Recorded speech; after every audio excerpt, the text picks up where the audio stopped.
wabarakatuh. Nama saya Hafizah Huda, wartawan TVPSS daripada SK Raja Muda.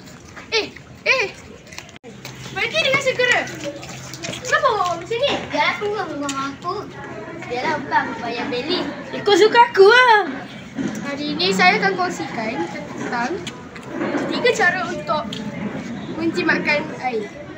Yang pertama, optimumkan penggunaan air ketika mencuci tangan. Yang kedua, buat laporan jika ada kebocoran paip. Yang ketiga, galakkan aktiviti kesedaran penjimatan air di sekolah.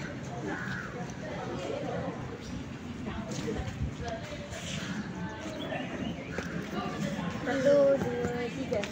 Misi jimat air bersama Boboiboy terbaik. Daripada saya, Hafizah Huda, wartawan TVPSS SK Raja Muda.